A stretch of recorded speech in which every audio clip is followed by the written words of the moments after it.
Vamos lá. Eu quero. Eu trouxe aqui o Câmara 3000, tá? Essa edição Beleza. aqui, edição da Panini, do Camelot 3000, um HQ que, pô, foi. Eu escolhi essa HQ porque ela foi super importante na minha vida, assim, ela teve um impacto na minha vida muito grande.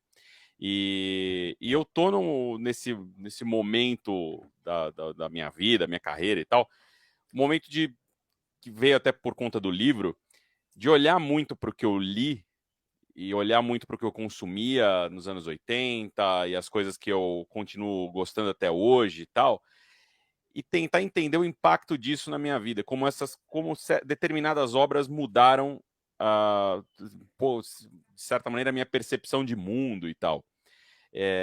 Isso é algo que eu faço muito no livro, ele é uma grande discussão de como as obras impactam nas nossas vidas e tornam a gente quem a gente é hoje.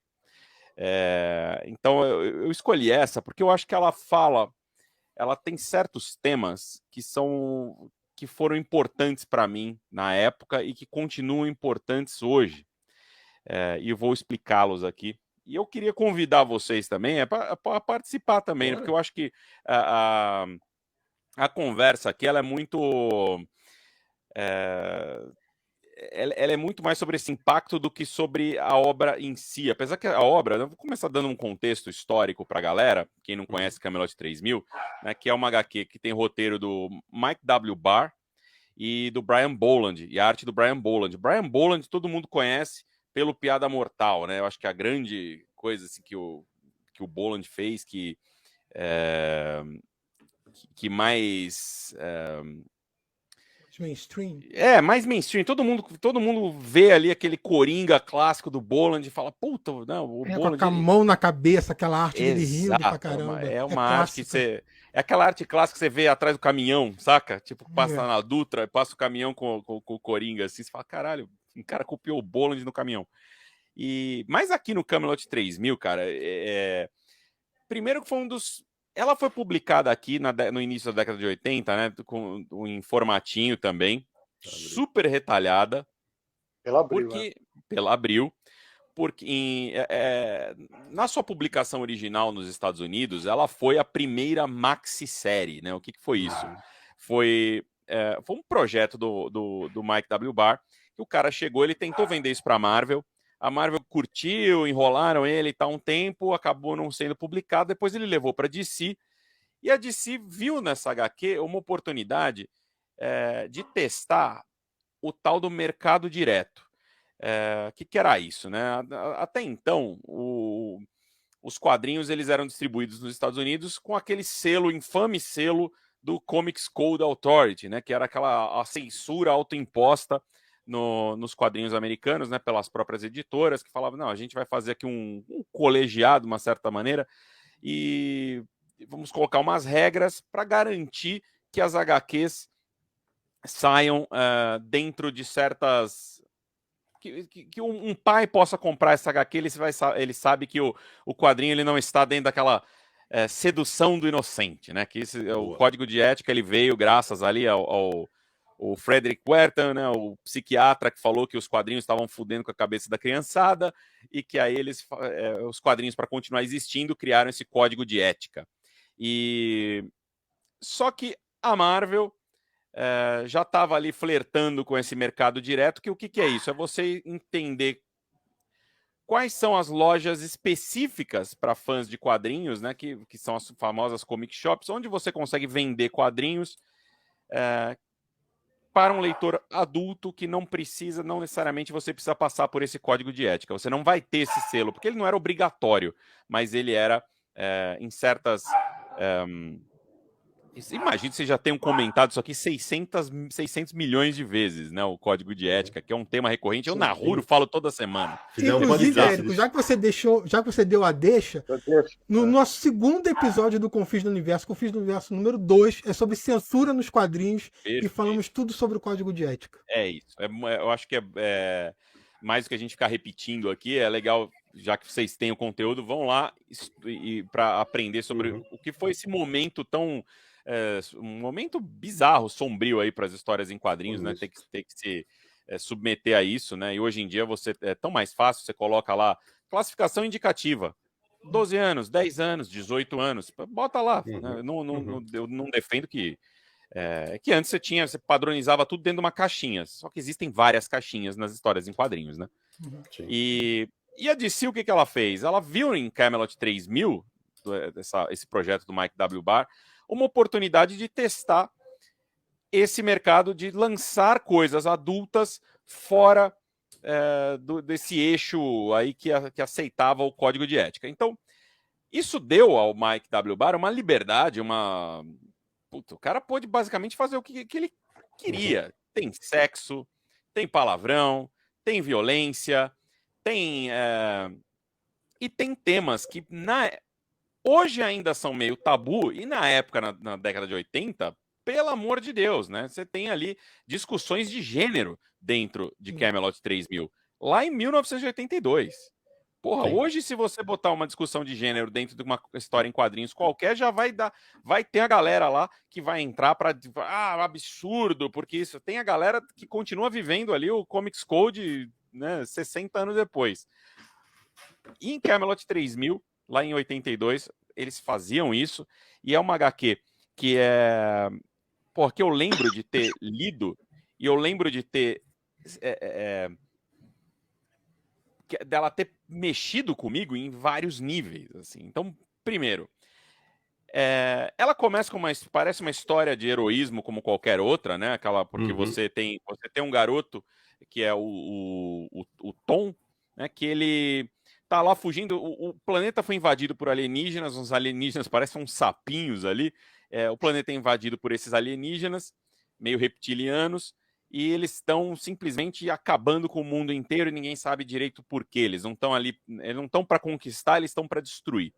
E esse garoto, ele tá fugindo, ele tem os pais mortos ali no ataque no ataque desses alienígenas, e ele se refugia no lugar que ele trabalha, porque ele é um arqueólogo aprendiz, ele se refugia ali numas ruínas na Inglaterra, e sem querer ele faz despertar o rei Arthur, o Arthur Pendragon das lendas arturianas, e o cara desperta falando, olha, ele basicamente explica lá, né, toda vez que a Inglaterra precisar, nos momentos mais sombrios da Inglaterra, eu estarei aqui para defender a Inglaterra.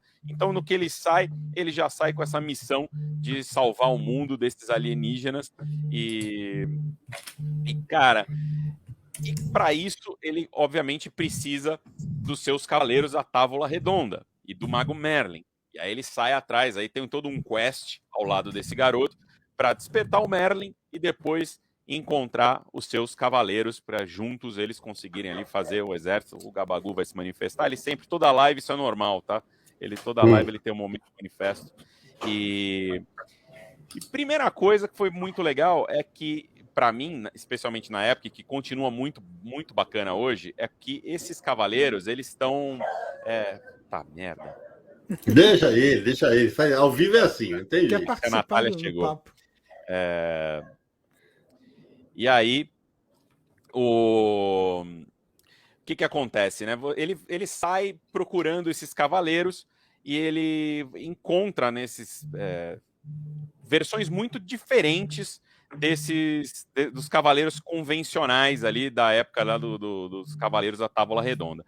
Esse que a gente está vendo a página agora é o Sir Percival, né? Que eles têm um processo nesta HQ, que é um processo que transmuta os corpos, e aqui eles fazem uma espécie de um trabalhador braçal, né? Um cara meio... eles transformam condenados nesses seres de força bruta pura, assim. E aí o Sir Percival é um desses caras, então eles aí estão discutindo aquela questão meio de...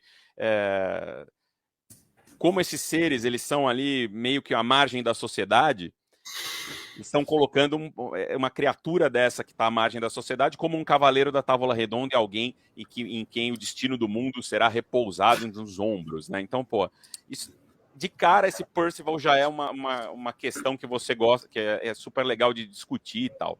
Mas eu trouxe um outro quadrinho aí, que eu vi que tem até um rapaz aqui que tá pistola no comentário, que é isso que a galera, né, no...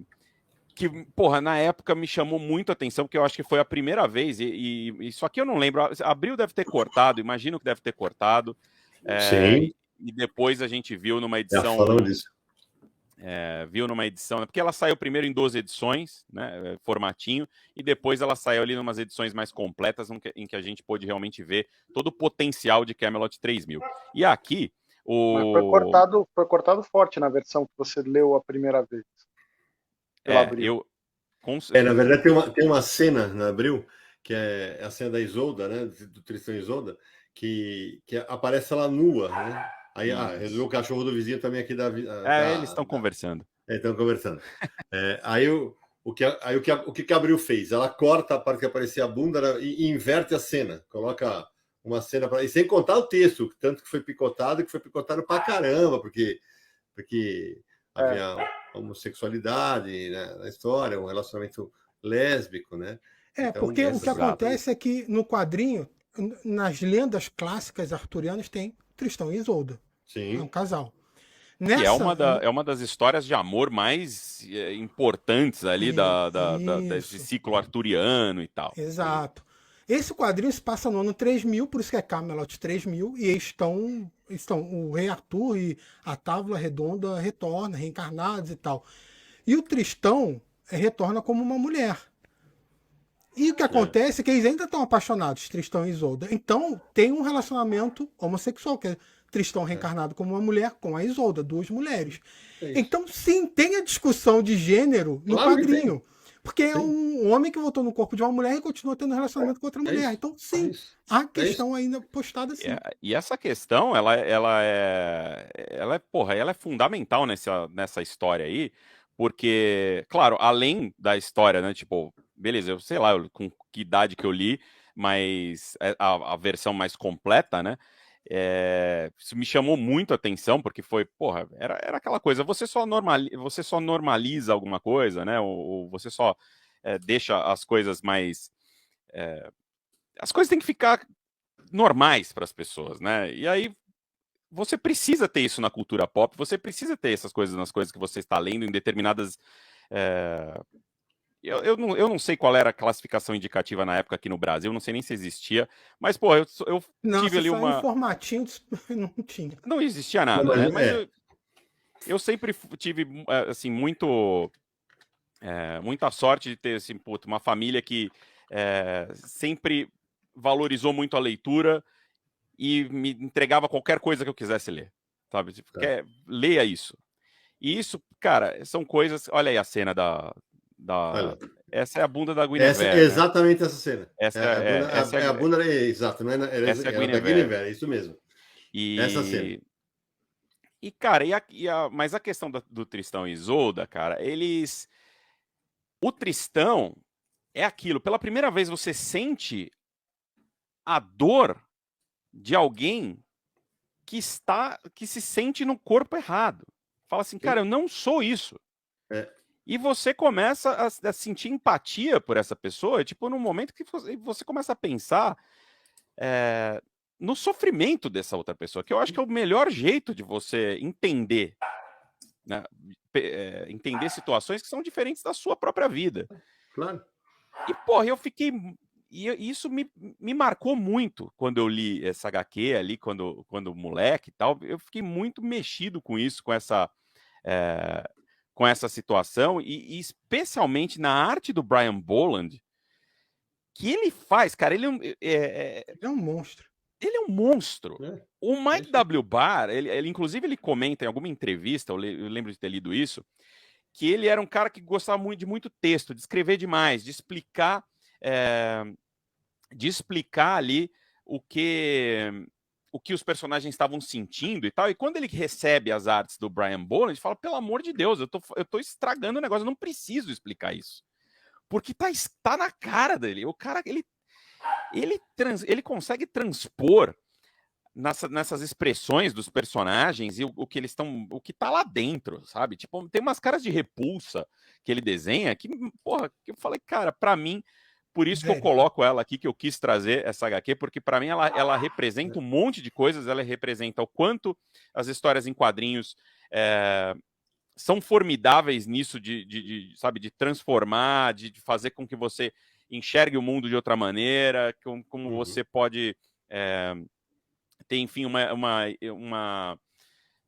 aprender um monte de coisa, né, através aí dessa nona arte e tal, tipo, que muita gente considera como menor até hoje e tal, né, tipo, putz, é um negócio, eu acho que esse é um quest de todos nós aqui nesse papo, do tempo inteiro, parece que, cara, faz 20 anos que a gente tá nessa, 21 anos que a gente tá nessa, e 21 anos que a gente tá aí discutindo isso, né, então, poxa, Camelot 3000 é uma HQ que, porra, mudou um pouco minha percepção de mundo, mudou minha apreciação pelos quadrinhos e como...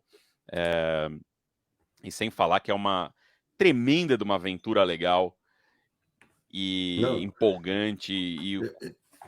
Eu concordo com você, Borg, até eu não vou nem citar o nome do Pistolinha que estava aqui na live. Mas eu acho importante que os Pistolinhas existem. Eu também acho, mas assim, é que ele falou que não...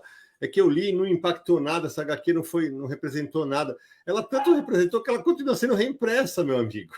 Ela continua, ela representa ainda. Ela já saiu em abril em revista mensal, depois em revista formativa, depois ela saiu pela Mitos, agora ela saiu pela Panini, já foi reimpressa pela Panini. Quer dizer, você acha que não tem público? Alguém lembrou aí no chat que na Panini tem a indicação indicativa, classificação etária, né, para maiores de 18 anos. Isso. Mas o Borgo estava comentando, quando saiu pela Abril, não sei se tinha. Borgo, eu fui até checar para confirmar. Camelot 3000 saiu primeiro na revista mensal do Batman. Então não tinha classificação indicativa de 18 anos, nem nada assim. Era a revista mensal do Batman, dos super-heróis. Era isso mesmo. E a diferença é que a DC, quando publicou justamente fugindo da classificação indicativa que existia, o sistema etário da época, como o Borgo muito bem mencionou, inclusive publicando com um papel especial e capa num papel diferente. Então, não só era uma experiência gráfica para eles, em termos de oferecer um produto de qualidade melhor, mas também uma experiência de ver se vendia um material mais adulto, né, sem a classificação etária.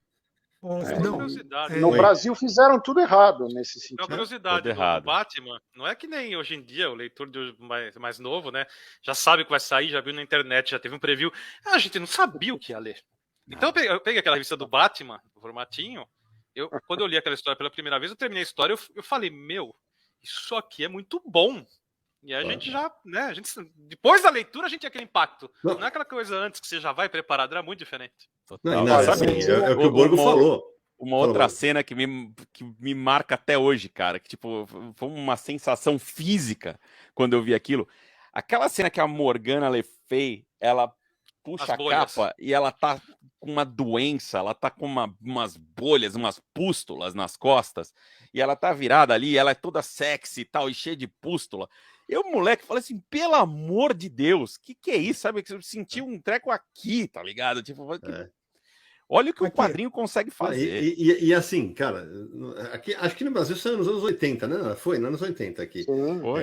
Agora, era uma revista de super-heróis em que apresentavam... Anos 80, gente. Anos 80, 40 anos atrás, quase. E tinha um relacionamento lésbico. Então, cara, não existia isso na época. Isso não existia nada. Por isso que ela está muito à frente do seu tempo. A gente sabia muito pouco dos cortes, principalmente quem era garoto mesmo. Nada. Não sabia praticamente nada dos cortes, se você não tinha visto a Americana. E eu não conheço ninguém do meu círculo que lia quadrinhos naquela época que não teve a mesma explosão mental na cabeça quando viu o Camelot em termos visuais, a arte do Bolland e a temática, as coisas que estavam sendo desenvolvidas ali, que falou, puta, realmente foi uma coisa impactante. Deixa eu colocar a mensagem do Jame Paz na tela rapidinho. Eu ia falar pra você bloquear o cara. Samir, você é inteligente. Não, porque agora ele acabou de xingar. Mas nenhum personagem mudou de gênero. São duas mulheres biológicas. Nenhuma mudou de gênero. Eu li no Super Amigos da Abril. Legal, Jame, você leu, mas você não entendeu, tá? Desculpa. Porque Cara, a questão do gênero é justamente quando você está num corpo que você não sente pertencer àquele corpo. Se eu não entende a metáfora usada, eu não posso te explicar nada. Tá no quadrinho. E olha que tá desenhado, hein, Jami? Tá desenhado, exatamente. E é parte da história, é o quest do Tristão. Ali o Tristão vai atrás da Morgana porque ele quer... Porque a Morgana diz para ele que consegue transmutá-lo ali, né? Consegue devolver a ele seu corpo masculino.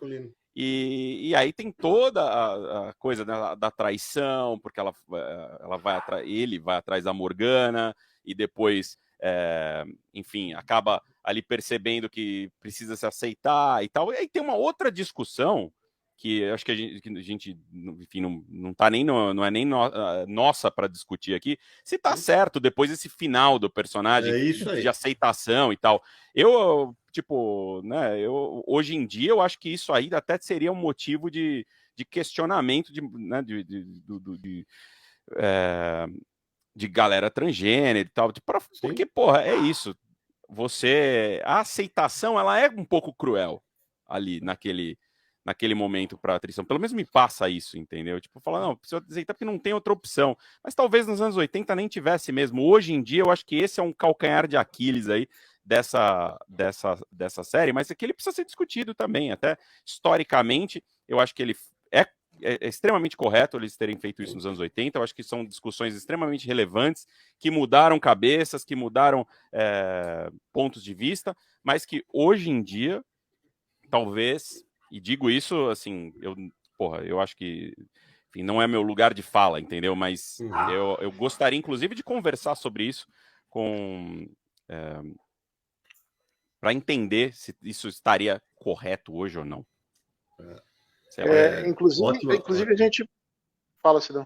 Não, eu ia falar ótima análise do Borgo. Ótima análise. Eu só ia acrescentar que, inclusive, a gente não tem noção nos países de origem dos autores qual era o nível de discussão disso e qual conhecimento que eles tinham dessa temática. Então, abordar essa temática, como eles abordaram, talvez estivesse no limite do conhecimento deles da época.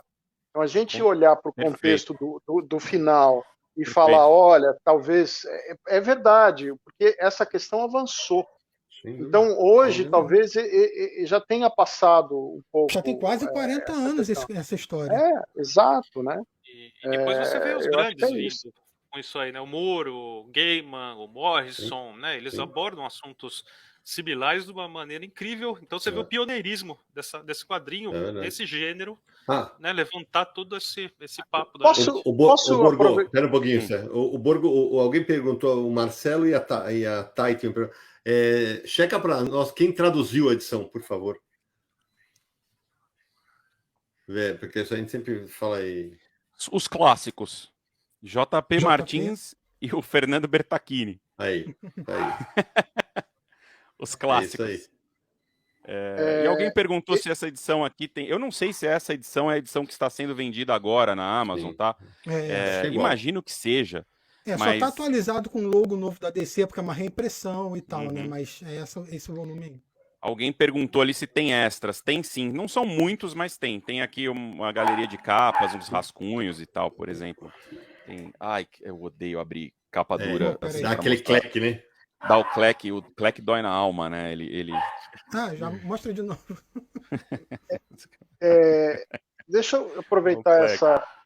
vocês vão matar o rapaz do coração com o Cleque. O Borgo deve ler quadrinhos que nem eu, é meio em V, eu leio em V, mais ou menos. Não é assim, né?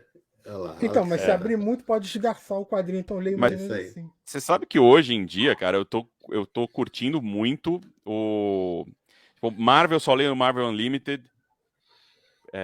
Eu adoro a experiência, eu adoro o físico, eu adoro a experiência de ter as coisas. Eu tenho, cara, aqui, tem gibi pra todo lado aqui, tem na casa da minha mãe, não me desfiz de nada, tá tudo lá. Eu adoro o físico, mas a praticidade de você ter um tablet ali com 3.500, 30 mil HQs ali, no toque, é muito bom, cara. Eu torço todo dia. Eu não consegui ainda, Bruno. Eu não consegui ainda. Cara, eu não conseguia, foi uma coisa que eu que eu comecei a fazer e aí falo assim, meu Deus, vale a pena, sabe? Porque não tem o Slack, eu gosto de ter isto. Cheirar, né? Mas eu tenho preferido ler no digital. E eu tô doido para que entre o da DC, cara. Tipo, precisa entrar o da DC, não vende. Acabou como é que era o nome da plataforma da DC? Deu branco agora. DC Universe? Não, era... Ai, caramba. Daqui a pouco eu lembro. Daqui a pouco o pessoal já foi antes da HBO Max, mas aí era DC Universe, eu acho que era. Tinha séries e quadrinhos. Aí criaram a HBO Max, as séries e filmes, foi tudo para HBO Max, e o DC Universe ia ficar só com os quadrinhos. Agora eu já não sei se continua no ar ou não. É isso aí. Bela resenha do Borgo, hein? Sim. Enfim, boa, acho que é isso. Falei demais. Não, mandou bem. Aqui o papo de bar, papo de bar. O que eu te falei, é pra gente jogar a conversa. É DC Universe também. Mandou bem. Então agora é laranja, porque eu vou fechar com o top 10. Boa. Pensando aqui. Se a pessoa pessoa leu... Não, se a pessoa leu Camelot 3000 no formatinho, ela não é neném, né?